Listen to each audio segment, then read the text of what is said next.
Xiamen is my home. Love to teach yoga and I love Xiamen. I love Amoy.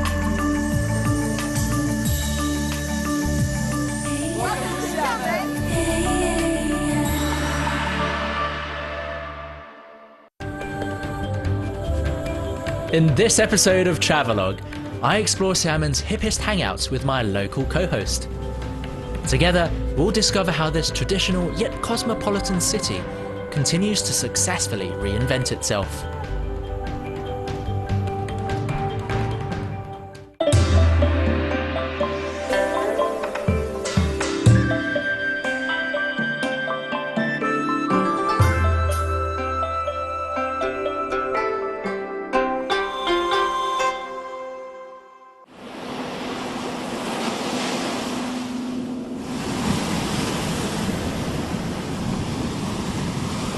So in the last episode, Zui has been off gallivanting around the old part of Xiamen with her co-host Bill Bryson. So I thought I'm going to one-up her and travel around the modern part of this town. So I've gone and found a co-host as well. Laura Fitz, probably one of the most visible people in the local foreign community.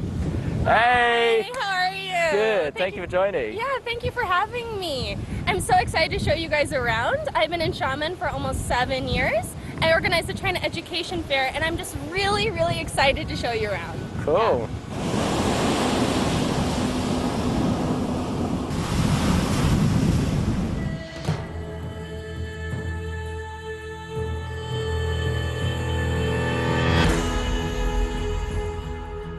This is nice, I like it. What are we doing today then? We're going to be riding bikes down Hadalu. Okay, how do we get these bikes? It's really easy, you just scan it with your phone. So you scan it here, oh, and nice. it opens, yeah, and then we can just And then go. we're off? Yeah. Wow. I like this kind of Xiamen. You do? I'm so happy you like it. I'll follow you. All right.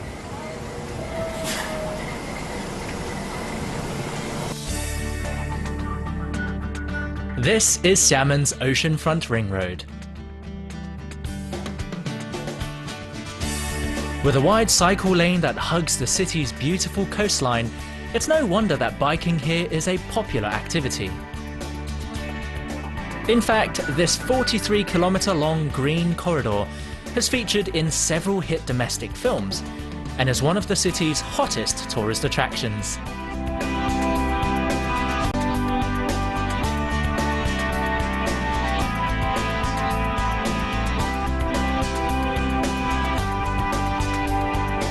Nearby the ring road is Zhengcuan, a network of funky shops selling everything under the sun. The closest thing I could describe it to is London's Portobello Road Market.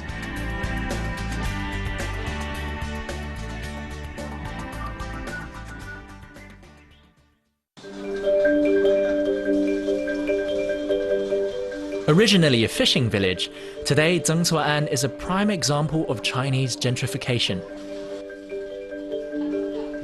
Instead of fishermen, its narrow alleys are now crammed with tourists, food stalls and souvenir shops.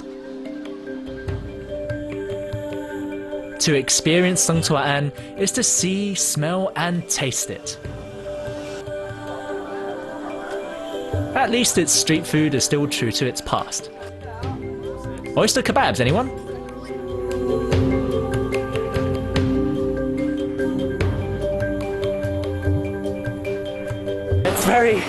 It's very busy, it's very manic, this whole place. It really is. Has it always been like this? No, actually. Okay. Just recently, it became very popular within the last 6 years. What was it like before then? It was a fisherman village and more of an older neighborhood of Xiamen that wasn't quite developed. Okay. But because it wasn't so developed at the time, it became affordable boutique hotels. So a lot of tourists of China came here to live because it's very close to the ocean and close to Shanghai. So as more and more tourists came, then more shops started to pop up, and you can see all kinds of milk teas and great snacks that you can try. Right, it seems like it's mostly food, isn't it? Yeah, well, Shanghai has a lot of great food. So what happened to all the people who used to live here? They actually moved out because it's become such a hot spot. Thanks to rising rents, a lot of local fishermen made bank by leasing out their homes. A quick search online will yield you pages and pages of results for B&Bs in Zhengzuoan.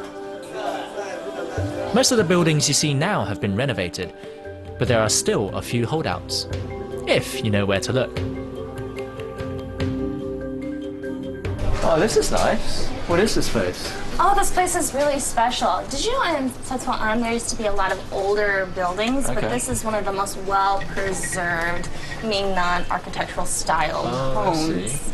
Yes. Do people still live here then? Oh yes, they come here to also business too.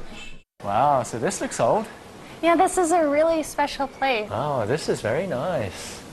This is a traditional Mingnan home. It's over 100 years old. Wow, yeah, you can tell, hey? Yeah, it's beautiful. There's a lot of old wood with a lot of detail. It's gorgeous. A lot of people actually really enjoy coming here to experience a traditional environment, to have tea and local Mingnan food. Oh, okay. Yeah. So it's also a restaurant? Yes, it's a restaurant and a great place to have tea. Yeah. Just whichever.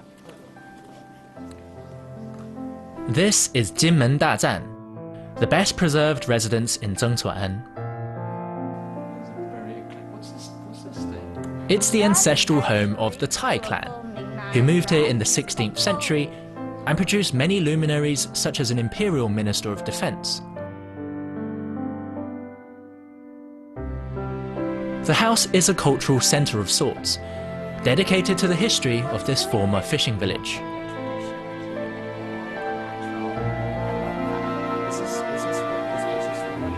These days, it's run by a 32nd generation member of the family, Cai Zhenxing.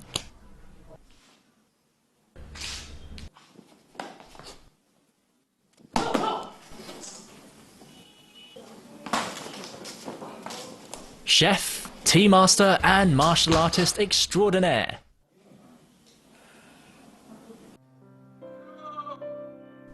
A good workout deserves a good meal, so we're going to learn how to make a bobing. It's basically a giant spring roll containing 18 different ingredients, including pork, shrimp, and meat floss. Even though some of them need to be prepared a day in advance, bobing are still one of Xiamen's most famous snack foods. It holds special significance for Cai Zhenxing.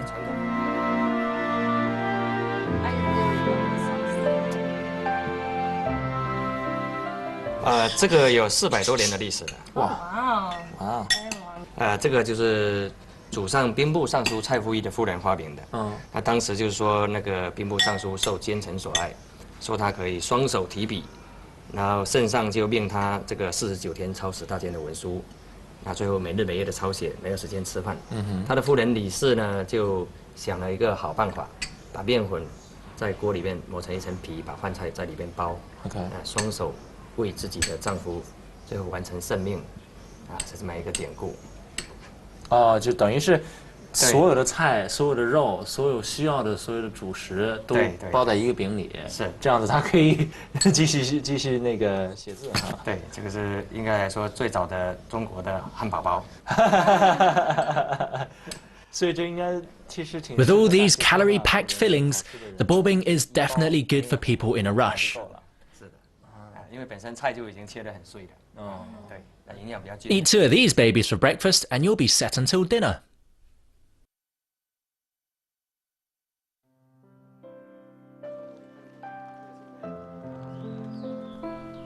Next door to the kitchen is a shrine filled with ancient Chinese weapons.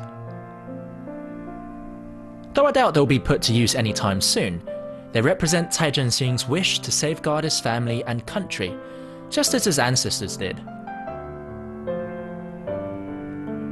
It's a common desire held by China's seafaring people, who had to face the dangers of the open ocean on a regular basis.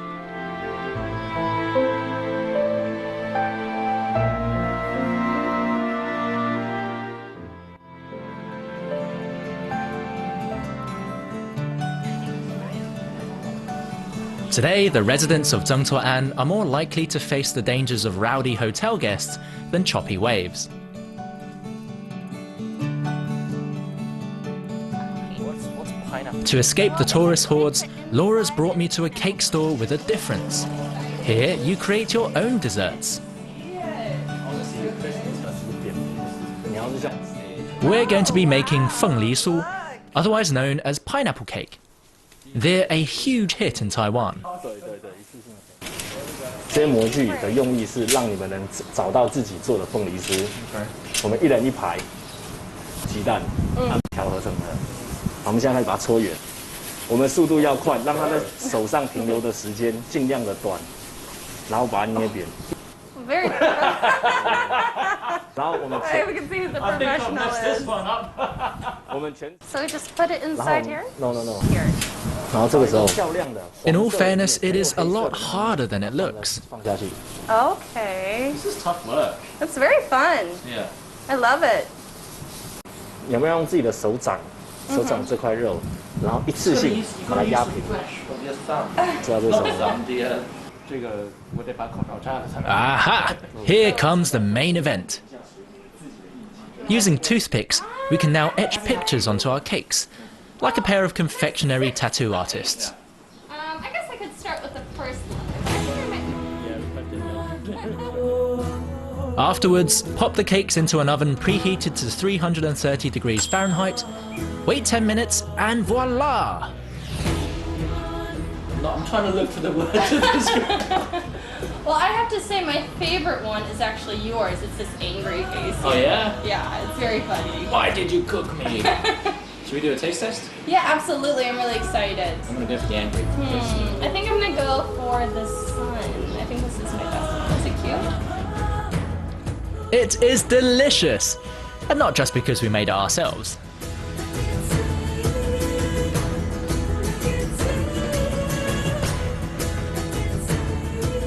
With the rain starting to let down, we head out for one of Laura's favourite neighbourhoods.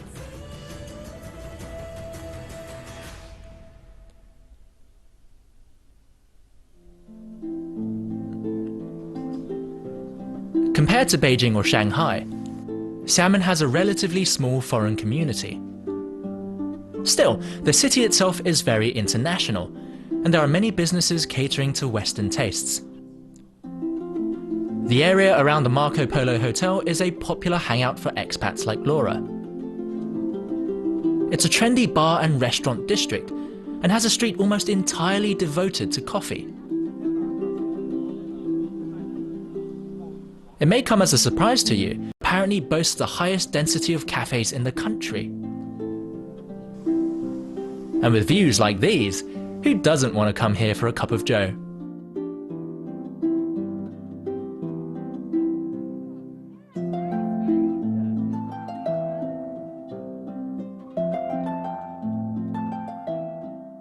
So, you know, Xiamen's a bit of a hotspot for tea. Why are there so many cafes on the street? Well, that's a great question actually, because Marco Polo is a very hot spot area for foreigners. Here you have lots of foreign restaurants, foreign activities, and of course foreigners love coffee, so a lot of foreigners come here for coffee. Actually, I need cake. It's really good. Drinking before lunch. It's never too late to have coffee and cake. So what's next?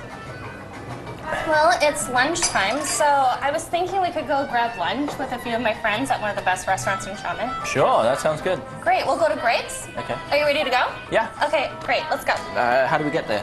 Oh, it's just down the street to the right. Oh, that's convenient. Yeah, it's very close.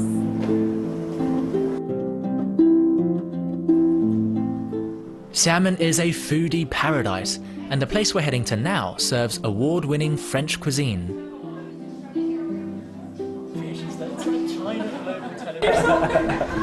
My name is Masha. I'm from the Netherlands, and we came to China about 8 years ago. My name is Svetlana and I'm from Ukraine.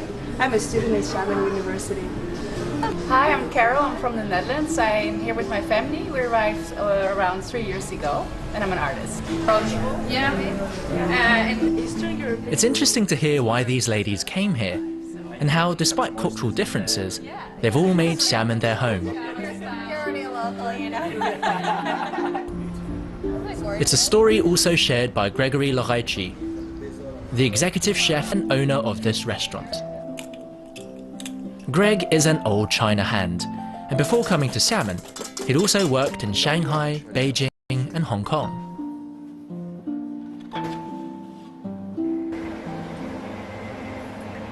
You know, I'm from Arcachon, very close from Bordeaux. Xiamen is kind of, for me, is kind of my hometown. So if you look my hometown in France and hometown quite in China, so Xiamen, it's quite of similar life, similar attitude, some water, some forest, so quite of life. Yeah. So I think it's very good for my kids to live in here. You got a balance here. Yeah, yeah. And at the same time, I can create, because I'm the owner, so it's very easy for me to create the food, and I always invest my time to do new food, new dish, creation, so at least I'm not sleeping with what I have in my hand. Greg is vivacious. From creating new works of culinary art, to catering for events and organising photo shoots, the man just doesn't seem to stop. Black, huh? For his efforts, he's won French Restaurant of the Year twice in a row, and is now Xiamen's Goodwill Ambassador for Tourism. He is very much a Xiamenite.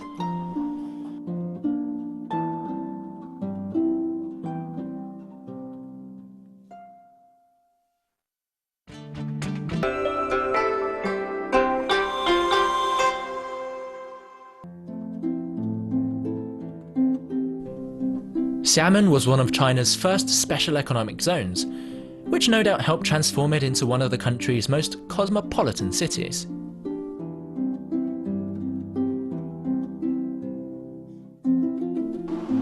But underneath all the fiberglass and steel lies over 1,000 years of history. Laura is taking me to a place that combines both worlds. She says they're trying to revive traditional practices so that people can better cope with the pressures of their modern lives. Tucked away in the corner of a department store is our destination.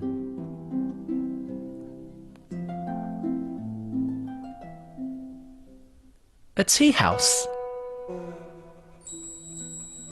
Except here, you don't just drink tea, you imbibe its culture and history. You want me to go first? 我可以打开吗？可以。你感觉它是什么茶？This is a type of green tea. Yes. It is. I would definitely say, I will say this is a type of Lu cha, number 3. Oh. So you're connecting 1 to 3. Yeah. Well, that's wait, hold on. Let me look at the other ones. Let me. Now that's cheating. Yes! Yes! Oh no!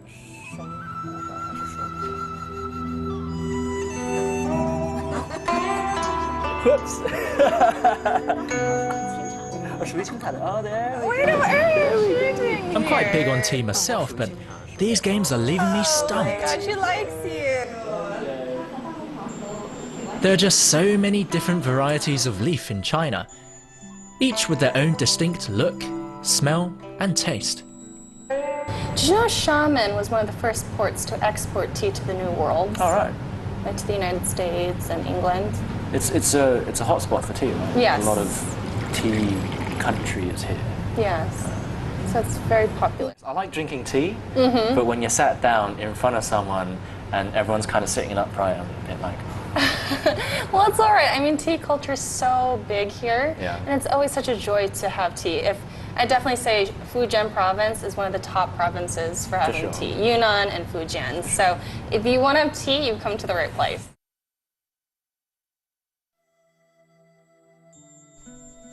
According to legend, tea was discovered nearly 5,000 years ago. Originally used as medicine, it quickly became the favorite drink of literati. Over time, it evolved into a lifestyle that incorporates a wide range of arts, such as ceramics, calligraphy, and flower arrangement.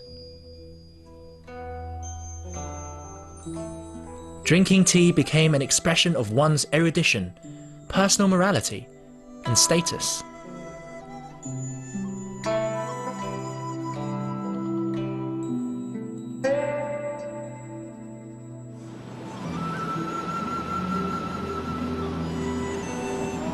There are many steps to a tea ceremony. They not only serve to heighten your enjoyment of tea, but also of the atmosphere created by your tea master. Everything should be slowly savoured. As the proverb goes, the hasty man drinks tea with a fork.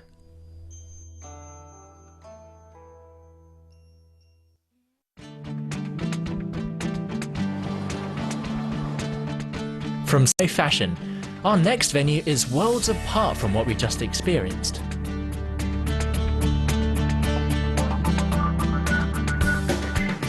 Oh wow. Yeah, this place is really cool. It's fancy. Whoops. Yes. I'm so excited to bring you here because this is like the new hip place. I really love this store. It's called AKP and has really hip and cool clothes. Yeah, Did you know they've even done a show on Paris Fashion Week? Wow. Yeah. I feel really inadequate. Inadequate? Oh, I think the clothes is quite fun. It's a lot of streetwear and everyday lifestyles. So it's really cool because you kind of get that street feel, and then it's very hip, and you have different clothes that even say amoy on the front or a hat. So, do you want to try something on? Yeah, let's I think it will grow on you. Well, yeah. Xiamen is home to a growing number of young designers, the most famous of whom are the Xiamen gang. Their bold creations have won them international acclaim, and 3 of the gang were featured by influential New York fashion retailer Opening Ceremony.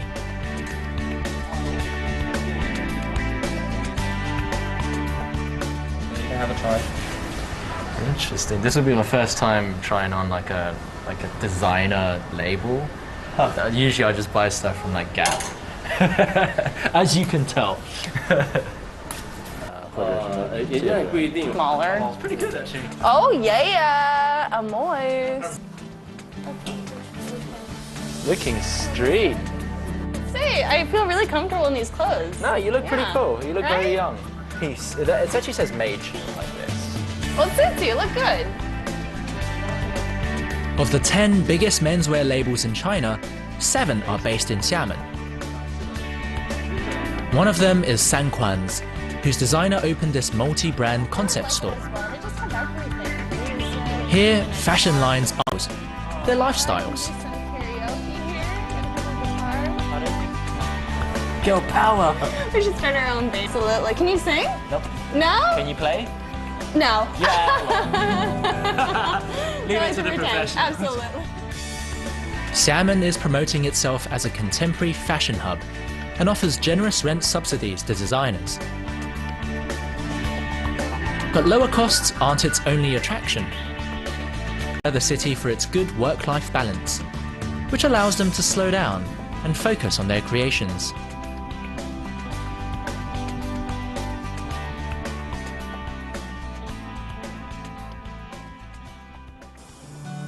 With 40% forest coverage, Xiamen is also a haven for wildlife, and everywhere you go, you'll see the city's mascot. Whoa. Oh, look at the big guns are out. Oh my lord. I'm so embarrassed. I'm so embarrassed to be waving this little guy around. Here, size really does matter. Oh wow. Oh no, that's definitely the best angle. Wow. Xiamen has often been called Egret Island, and it's immediately obvious why. In fact, many of the city's streets, statues, shops and signs are named after the bird.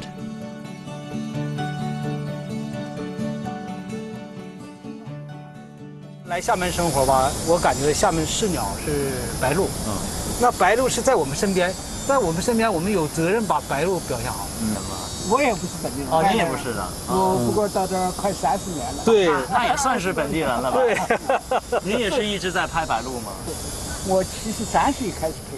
This gentleman tells me he started photographing egrets when he was 73, and has been coming to this spot every day for the last 9 years.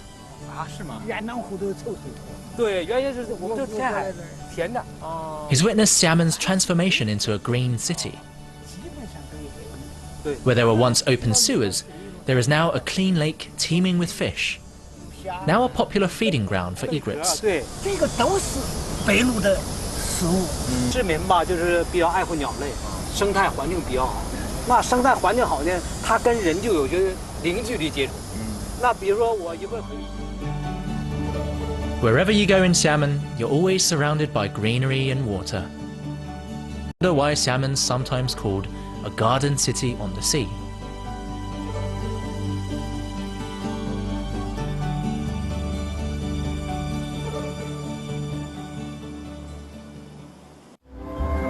So, in the last episode, Bill took Zooey around the old part of town, which is why I was hanging out with Laura in the more modern part of Xiamen. But I honestly think that this city's done something right. I think in China, a lot of city tries to urbanize too fast and then they forget about their roots. But here in Xiamen, they combine the old with the new, and it makes for a really good balance. And in the next episode, I'm going to be hanging out with some local foreign Xiamenites from the BRICS countries who've since made this place their second home.